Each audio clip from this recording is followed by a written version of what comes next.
Good morning बच्चों। तो कैसे हैं आप सभी। आज हमारा जो टॉपिक होने वाला है वो आपका फिजिक्स का दूसरा चैप्टर प्रकाश का अपवर्तन होने वाला है। तो अपवर्तन किसे कहते हैं, इससे पहले हमने अपने पिछले क्लास में परावर्तन के बारे में पढ़े थे और आज हम लोग पढ़ेंगे अपवर्तन। तो अपवर्तन किसे कहते हैं, कहता है जब प्रकाश की किरणें एक माध्यम से दूसरे माध्यम में प्रवेश करती है तो वह अभिलंब की ओर या अभिलंब से दूर चली जाती है। इस घटना को क्या कहते हैं, प्रकाश का अपवर्तन। तो यहाँ समझिए कि अपवर्तन के लिए क्या होना चाहिए, दो माध्यम। यहाँ दो माध्यम हवा और पानी लिए हैं, इसके अलावा भी हो सकता है पानी और कांच भी हो सकता है। यानी दोनों एक ही माध्यम नहीं होना चाहिए, दोनों क्या होगा, अलग अलग। तो ही आपका क्या होगा, अपवर्तन। तो अपवर्तन में आपका जो सतह होगा वह कैसा होगा, पारदर्शी। यानी प्रकाश की किरण अगर इधर से चले तो पार हो जाना चाहिए, परावर्तन में पार नहीं हो रहा था। तो वही यहाँ दो चीज दिखाया गया है, एक में हवा पानी, यहाँ भी हवा और पानी। तो दोनों देखने पर कोई अंतर नहीं लग रहा होगा, लेकिन दोनों में अंतर है। तो पहला अगर फिगर देखें तो इसमें जो है आपका प्रकाश की किरण हवा से पानी में चल रहा है, और दूसरे में देखिए कि पानी से कहाँ जा रहा है, हवा में। तो जब हवा से पानी में चल रहा है तो दोनों में एक माध्यम सघन होगा और एक विरल। अब सघन माध्यम और विरल माध्यम क्या है?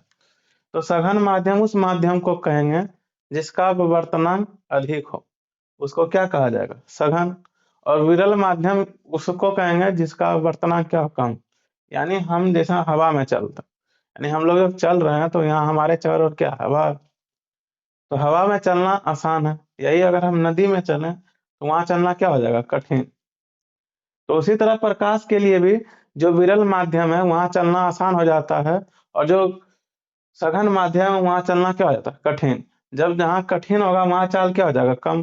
तो उसी तरह जो प्रकाश का जो चाल होगा अलग अलग माध्यम में अलग अलग होंगे, लेकिन सबसे ज्यादा जो प्रकाश का चाल होता है कहाँ होता है, यह परावर्तन में भी पढ़े थे कि प्रकाश का चाल सबसे अधिक निर्वात में होता है और सबसे कम कांच में।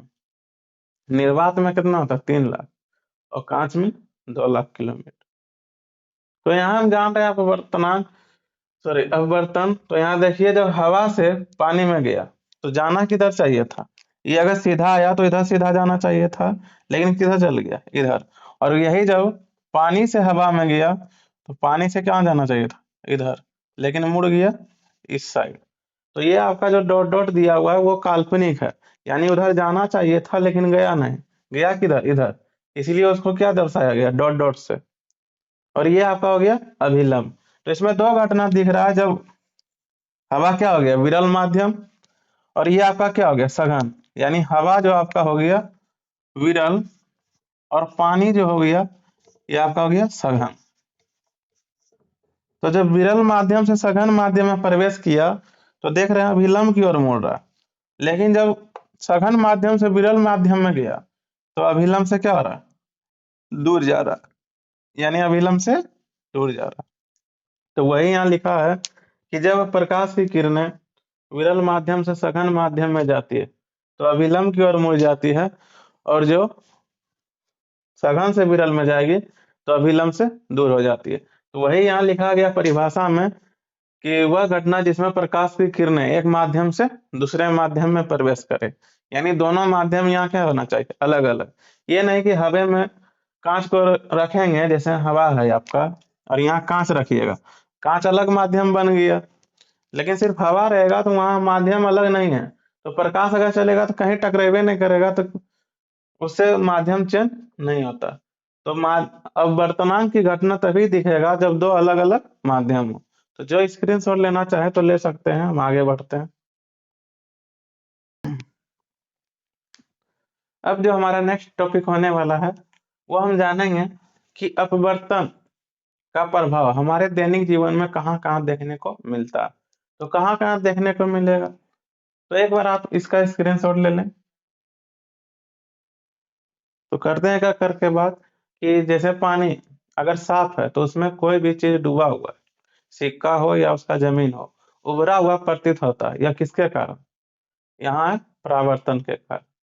अगर हम साफ पानी में कोई भी चीज डुबाते हैं, छड़ी हो या हाथ, तो आपको हल्का टेढ़ी प्रतीत होगी। यह किसका कारण है? अपवर्तन के कारण। रात में तारे टिमटिमाते हुए दिखते हैं, यह किसके कारण? अपवर्तन के कारण। तो यह हो गया आपके दैनिक जीवन में अपवर्तन की घटना। अब हम जानेंगे अपवर्तन के नियम। अपवर्तन के दो नियम हैं, जैसे परावर्तन में पढ़े थे दो नियम। तो अपवर्तन का अगर नियम जानना, जैसे मान लीजिए ये आपका कोई सतह है, यहाँ हवा है और यह पानी, और यहाँ से एक प्रकाश आया और ये आपका है अभिलंब। तो पानी है तो सघन है, तो कहाँ जाना चाहिए? अभिलंब की ओर।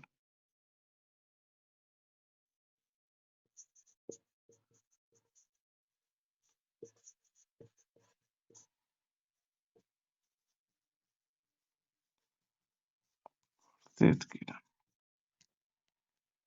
तो यहाँ जो कोण बन रहा है, तो आपतित किरण के बीच जो कोण बनेगा उसको आपतन कोण कहेंगे, और अपवर्तित किरण के बीच जो कोण बनेगा उसको अपवर्तन कोण कहेंगे। तो यहाँ देख सकते हैं कि आपतित किरण, अपवर्तित किरण और अभिलंब तीनों कहाँ? एक ही बिंदु पर है और एक ही सतह पर है। तो पहला नियम वही है कि आपतित किरण और अपवर्तित किरण तथा आपतन बिंदु पर डाला गया लंब तीनों एक ही सतह पर होते हैं। दूसरा है कि प्रकाश के किसी खास रंग के लिए, प्रकाश में 7 रंग हैं, तो किसी एक रंग के लिए आपतन कोण की ज्या और अपवर्तन कोण की ज्या क्या होता है? एक नियतांक। ज्या को साइन से सूचित करते हैं, तो इसीलिए यहाँ पर लिखे हैं साइन आई बटे साइन आर। अनुपात में होता है बटा में। और प्रकाश के दूसरे नियम को स्नेल का नियम भी कहा जाता है। अगर स्नेल का नियम पूछे तो यही परिभाषा लिख दीजिएगा, हो गया। और अगर पूछे कि प्रकाश के किस नियम, अपवर्तन के किस नियम को स्नेल का नियम कहेंगे, तो दूसरा नियम। तो मिलते हैं नेक्स्ट वीडियो में इससे आगे।